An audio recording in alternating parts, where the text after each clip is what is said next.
It is a great pleasure to meet all our friends from the media at the conclusion of my talks with Catherine Colonna, the French Minister for Europe and Foreign Affairs. I appreciate that she has come to India very soon after assuming this responsibility. I think this is your first bilateral visit to Asia. We have, of course, already been in touch on the phone, and we also met on the sidelines of the G20 meeting in Bali in July. Now, as far as our relations with France are concerned, you are all aware that this is a strategic partnership, but perhaps even that term doesn't entirely capture how close and strong our ties have become in recent years. At the risk of quoting myself, let me underline that India sees France as a major power with a global outlook and an independent mindset. It is central to the emergence of multipolarity.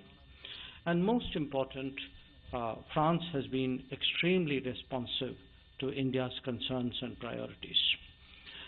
So in the last 3 decades, while the world has seen a lot of ups and downs, India's relationship with France has continued to develop and intensify, holding a steady and clear course. And I can say today, really, we are truly trusted partners.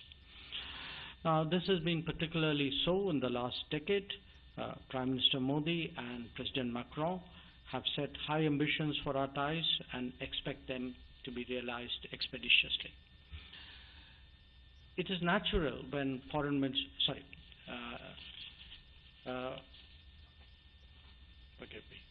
It is natural when foreign ministers meet that our focus will be on the major international issues of the day. This is particularly so right now, given the turbulence caused by multiple stresses and challenges. Our conversation today covered many such concerns, among them the conflict in Ukraine, the tensions in the Indo-Pacific, the consequences of the COVID pandemic, developments in Afghanistan, and the prospects of the JCPOA. We also explored how our respective interests and that of the international community are better served by stronger India-French collaboration.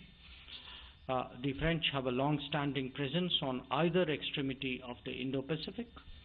Hearing Minister Colonna's views and assessments of those regions was truly of great value.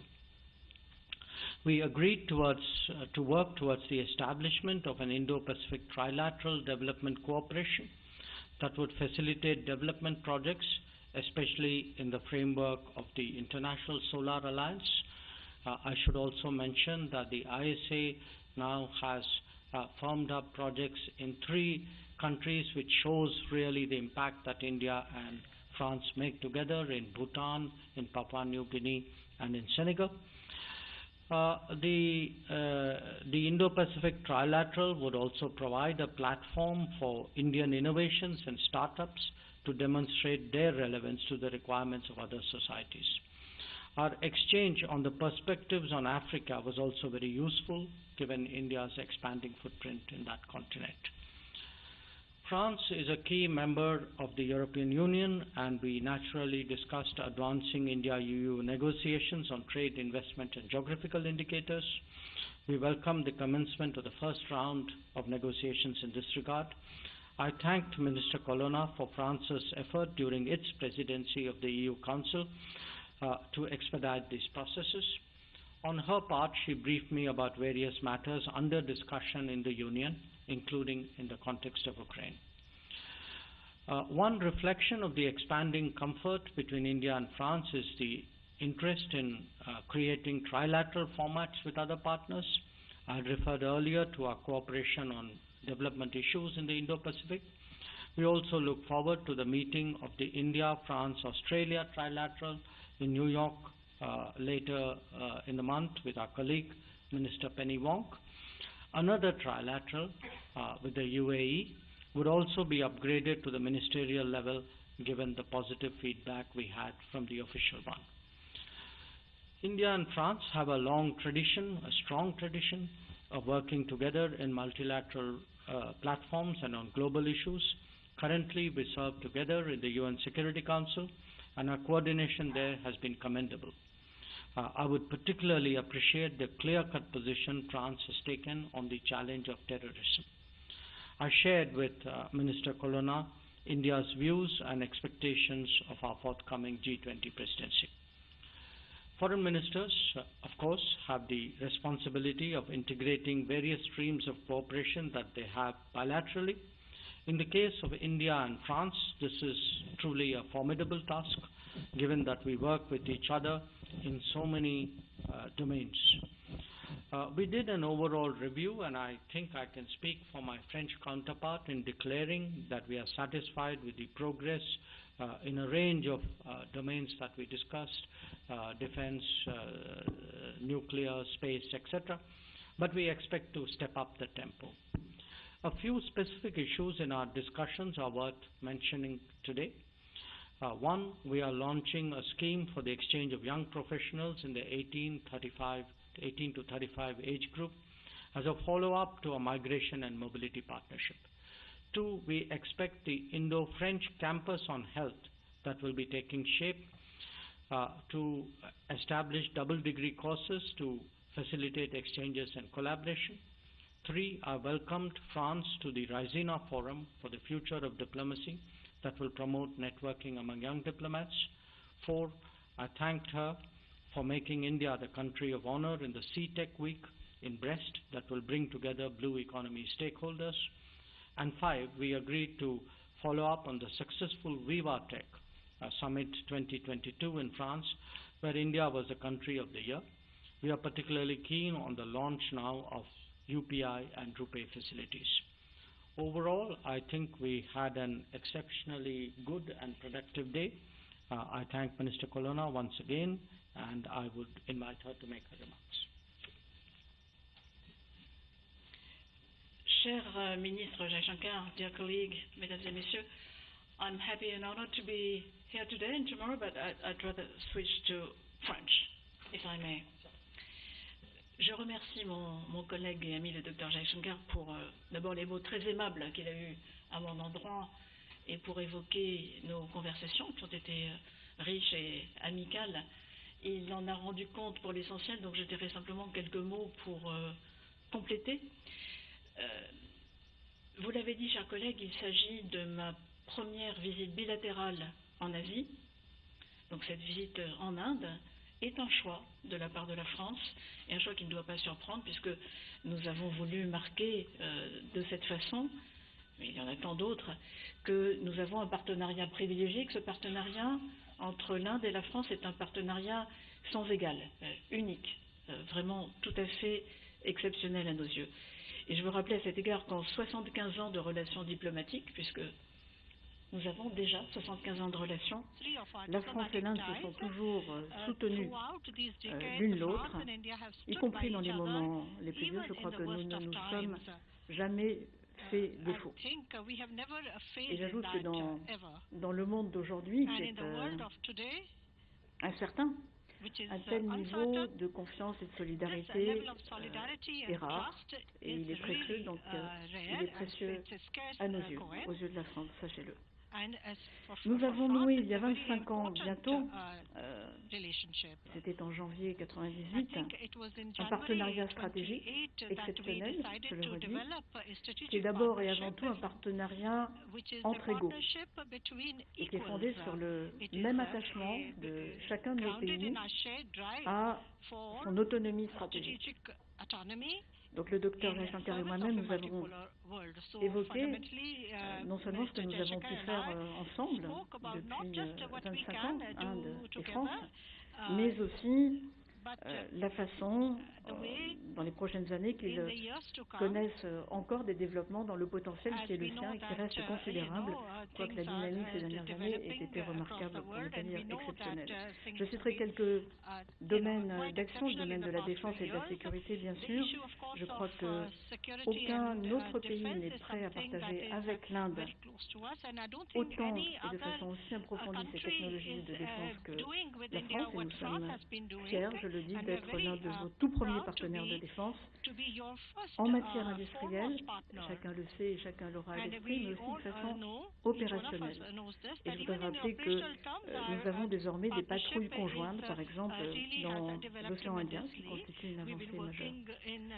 Nous avons aussi fait des choses et nous avons des ambitions plus grandes encore dans le domaine spatial, dans le domaine du cyber. Nous coopérons dans le domaine de la lutte contre le terrorisme.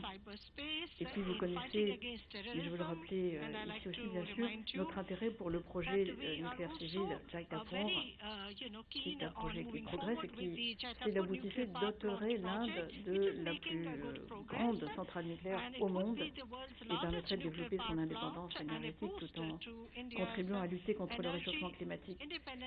Voilà un premier pilier. Le second que je veux rappeler, c'est que notre partenariat n'est pas seulement un partenariat qui vise à faire que nos nations coopèrent plus entre elles ou s'appuient l'une l'autre et soient plus fortes ainsi l'une l'autre. C'est un partenariat qui vise à servir l'ordre international fondé sur la règle de droit. Nous y sommes l'un et l'autre, nos deux pays, ils sont fortement attachés. Nous nous voyons comme des puissances d'équilibre. Et je veux le rappeler au moment où l'on voit bien que les principes fondamentaux du droit international sont remis en cause. Alors, le ministre l'a dit, nous avons parlé notamment de la situation en Ukraine et de la guerre d'agression qui a déclenché la Russie.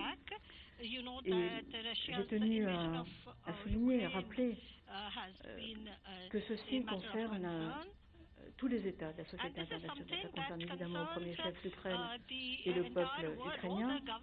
Mais ce que nous avons vu, ce que nous devons empêcher de se poursuivre, c'est qu'un membre important de la société internationale, membre permanent du Conseil de sécurité, a choisi de fouler aux pieds en déclenchant une guerre d'agression et continue de le faire en ce moment même tous les principes sur lesquels l'ordre international est fondé. Des principes qui permettent aux États membres de la communauté internationale d'avoir un vivre ensemble dans le respect autant que possible les uns des autres et dans la recherche de la stabilité et de la paix. Et donc, quand les principes fondamentaux de l'ordre international sont ainsi bafoués, violés, ils en sortent affaiblis partout, y compris dans l'espace qui est autour de nous. Et n'oublions pas que tout le monde nous regarde. Donc, ce qui se passe en Ukraine, et c'est ça que je veux souligner, ça n'est pas qu'une affaire qui concerne l'Ukraine ou qu'une affaire qui concernerait le continent européen. C'est vraiment un sujet important et grave pour tous les membres de la communauté internationale qui ne doivent pas laisser faire cette remise en cause fondamentale des règles de droit. Nous avons aussi parlé de l'Indo-Pacifique, bien sûr, et la France est une nation également de l'Indo-Pacifique. Donc notre engagement dans la région est connu. Nous avons pu adopter une stratégie Indo-Pacifique, l'Union européenne aussi. Et ce qui se passe sur le territoire ukrainien ne nous détourne en rien, évidemment, de notre attachement à faire progresser la stabilité dans la zone Indo-Pacifique. L'Inde, à ce titre, est un acteur clé, évidemment, et restera au cœur de notre stratégie dans la région. Nous voulons que l'Indo-Pacifique soit une zone d'état de droit, de stabilité, de prospérité, une zone dont l'environnement soit protégé, et nous voulons agir ensemble pour apporter des solutions concrètes à la région. C'est ce dont nous avons débattu, avoir une offre qui serve la région et qui serve l'ensemble de ses objectifs en matière de sécurité maritime, de coopération économique. Nous avons, le ministre a dit, créé un fonds franco-indien destiné à soutenir des actions de développement durable dans certains pays d'Indo-Pacifique Et puis, bien sûr, au-delà de la France, l'Union européenne est un acteur qui est pleinement engagé. Nous souhaitons coordonner nos actions tant que possible pour être ensemble, que c'est quelque chose que chacun séparément ou que l'addition de nos forces séparées. Ce qui vaut pour l'Europe et pour l'Indo-Pacifique vaut partout. La France et l'Inde refusent un monde où la force ferait le droit. C'est le sens de notre coopération au Conseil de sécurité des Nations Unies. Et nous avons la présidence ce mois-ci. L'Inde prendra le relais. Nous coopérons régulièrement au Conseil de sécurité des Nations Unies. Et je rappelle que la France s'est mobilisée, continuera de se mobiliser pour que l'Inde obtienne un siège de membre permanent au Conseil de sécurité. Nous avons évoqué également la prochaine présidence du G20 qui sera assurée par l'Inde l'an prochain et nous aiderons autant que possible à la mesure de ce qui pourrait être souhaité par la présidence indienne, les différents projets qui seront ceux de cette présidence et nous pouvons y apporter notre appui ou notre contribution, ce sera très volontiers. Le ministre a évoqué ce que nous avions fait pour créer l'Alliance solaire internationale et la portée, qui désormais donne lieu à des développements concrets dans 3 pays. Nous avons été intéressés par l'initiative LIFE, dans un autre ordre d'idées, mais dans le même esprit néanmoins, l'initiative LIFE portée par le Premier ministre Modi, et je veux dire publiquement notre intérêt et notre soutien pour cette initiative. Nous avons aussi réfléchi au prochain sommet du G20 sous présidence indonésienne et espérons de travailler d'ici là, même si ça vient très très vite, c'est mi-novembre, à la façon dont l'Inde et la France pourraient porter un certain nombre d'initiatives communes pour répondre à certaines des conséquences indirectes de la guerre en Ukraine, qui sont les désordres sur le marché de l'énergie, la hausse des prix de l'énergie de façon générale, la spirale de l'inflation, et puis la question importante de la sécurité alimentaire sur laquelle l'Inde joue également, bien sûr, compte tenu de son importance, un rôle clé. Et puis le ministre l'a dit, mais je veux ne pas oublier de le dire moi-même en vous présentant nos travaux. Nous avons aussi parlé de tout ce qui peut se faire qu'au-delà de nos gouvernements, de nos relations d'État à État, nous rapprochons encore plus nos peuples dans le domaine de la culture, dans le domaine universitaire.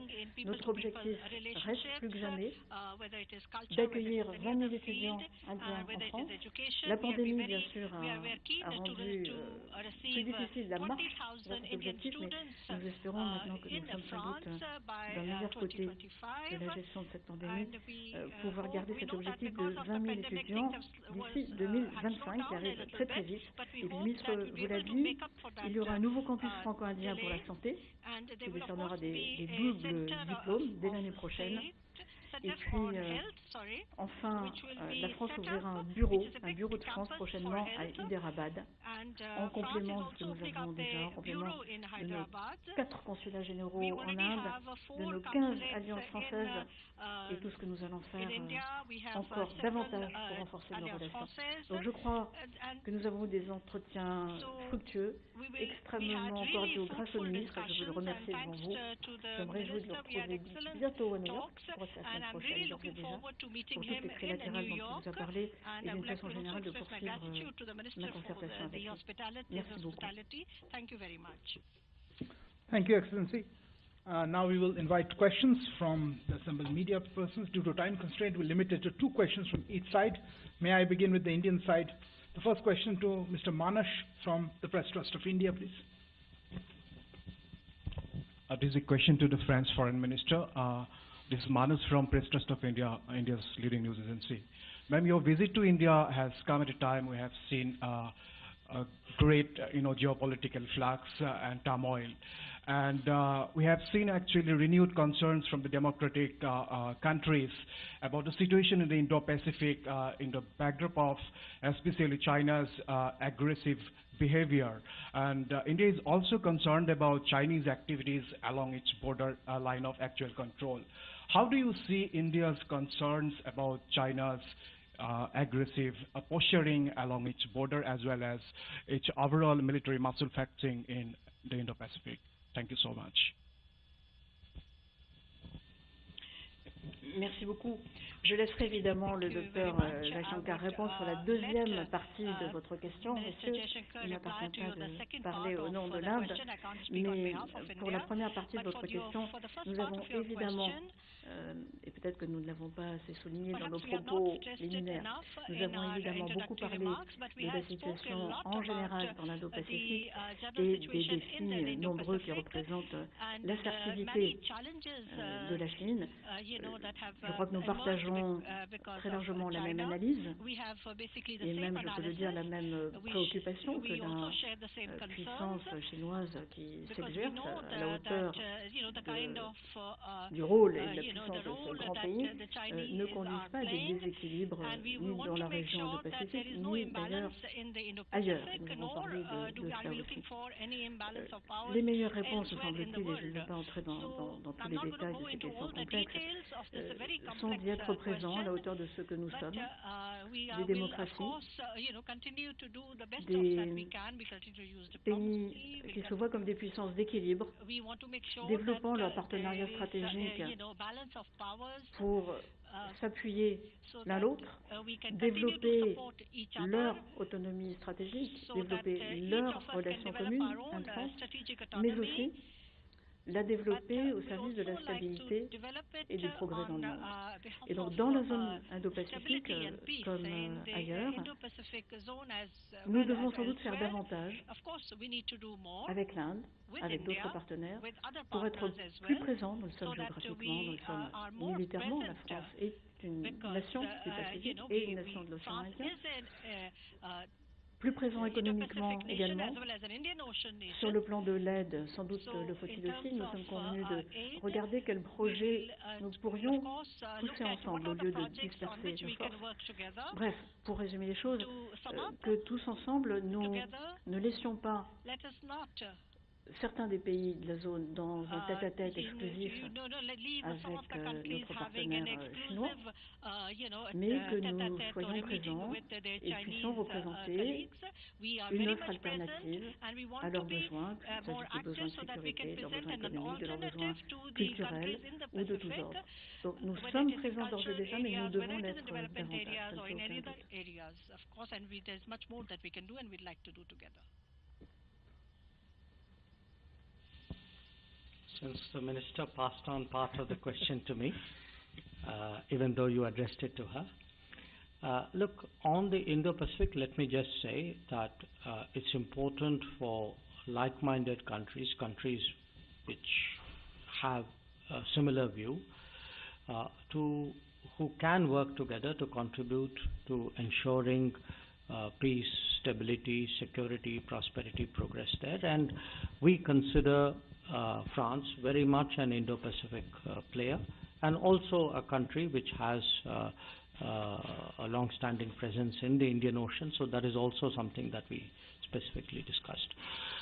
Regarding the question on the border, you've heard me speak many times about the border. I don't think I would say anything new there today, except I would recognize that we've had disengagement at PP15. The disengagement, as I understand, was completed, and that is one problem less on the border. Next, Carol Dietrich from Le Monde de Nature.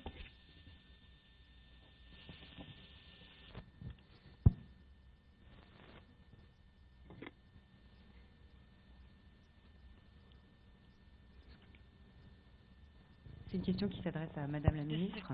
En fait, qu'est-ce que vous pensez de la stratégie de multi-alignement développée par votre homologue, plus particulièrement dans le contexte de la guerre en Ukraine?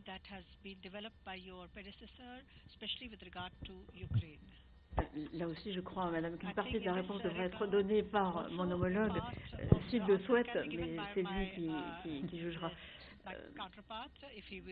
Je ne suis pas sûre que je lirai les deux parties de votre question.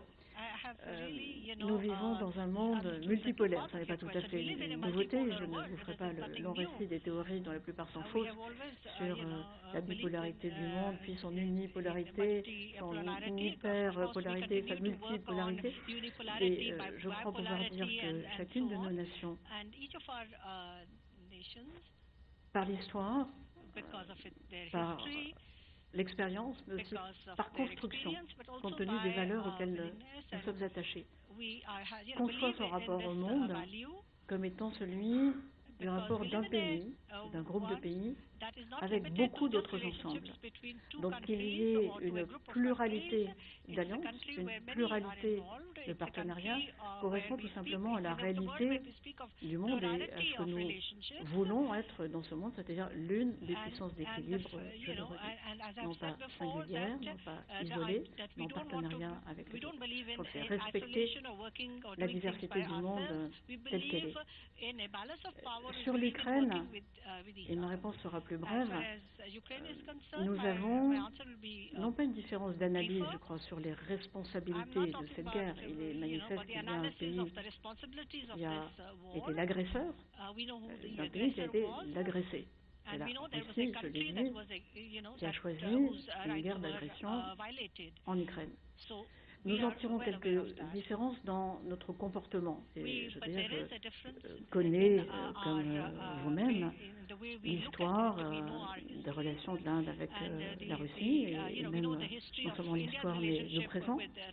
Ça ne nous empêche pas, me semble-t-il, d'avoir la même analyse sur les causes, sur ce que nous pouvons faire pour traiter un certain nombre de conséquences, et sur ce que nous devons dire au président russe sur le fait que ce conflit doit trouver fin par le retour au respect des principes du droit international, mais aussi par une solution fondée sur le dialogue. L'heure ne me semble pas venue, hélas, ni d'un côté ni de l'autre, je parle des Ukrainiens et des Russes, de rechercher ce dialogue, mais soyez assurés que nos efforts, en particulier les contacts qu'a le président de la République avec le président russe, visent à lui faire réaliser qu'il a choisi une impasse et qu'il faut revenir à d'autres comportements et à d'autres méthodes, devrais-je dire, de traitement de difficultés que l'on peut avoir avec son voisin. Ça ne peut pas être une solution viable que de se lancer dans une guerre d'agression chaque fois qu'on a un différend.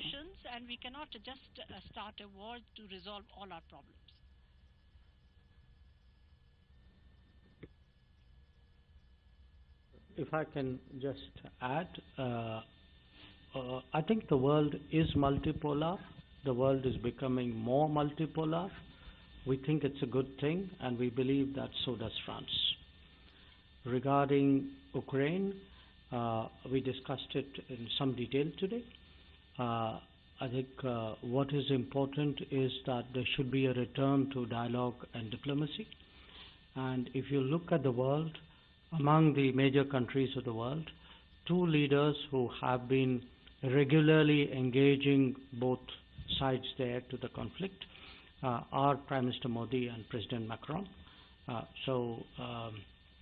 So I think the end objective, which is a return to the negotiating table, is something that we share. Thank you, sir. The next question from Razaul Hassan from the Hindustan Times. Thank you for doing this, Ministers. Quick question to you both. I mean, you mentioned, Madam Minister, about food prices and food security and energy prices.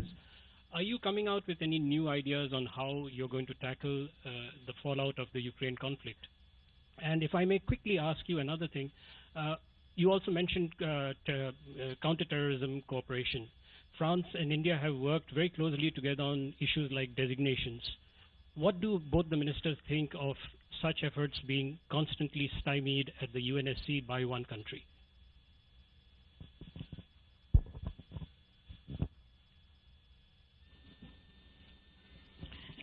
Merci beaucoup.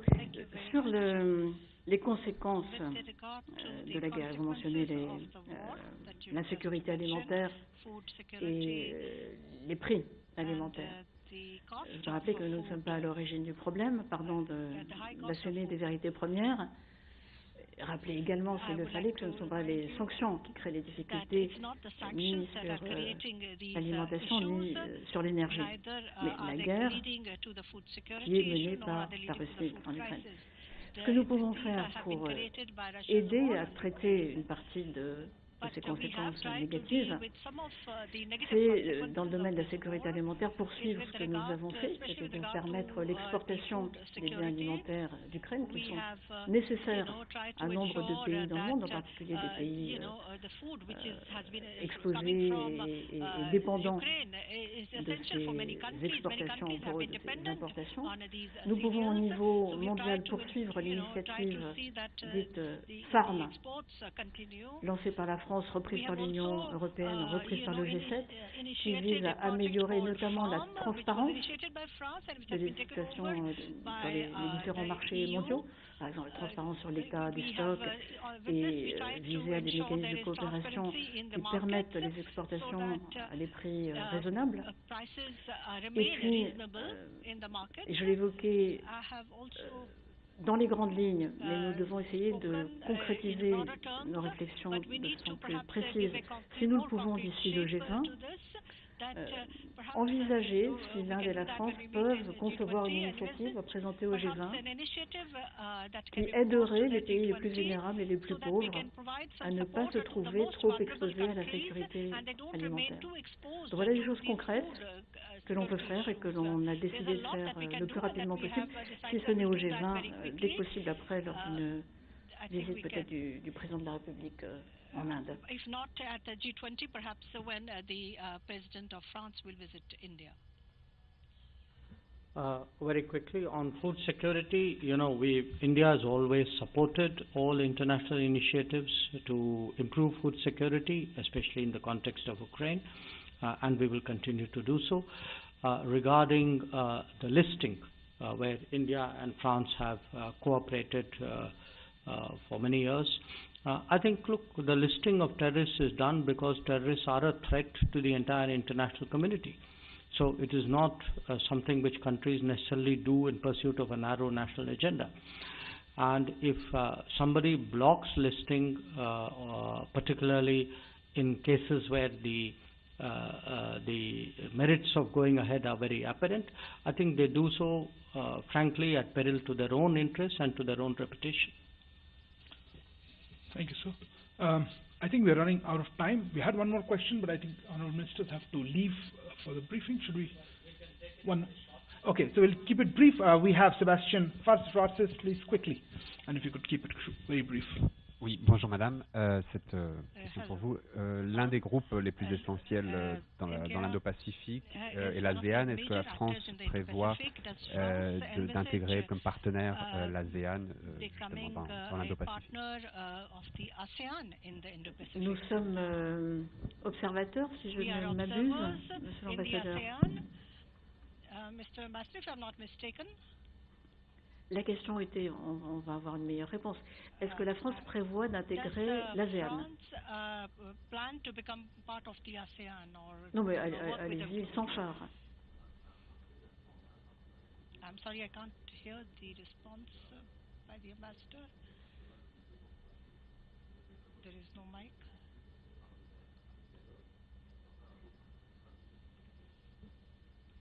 Est-ce que vous avez pu entendre la réponse articulée de notre directeur? Nous avons un partenariat. No, that was without the mic, Excellency. There was no mic, so we could not hear. Voilà. Merci. Ce sera plus précis et plus rapide. N'hésitez pas. The answer is that, of course, ASEAN is. L'ASEAN est un groupe de 10 nations qui a vocation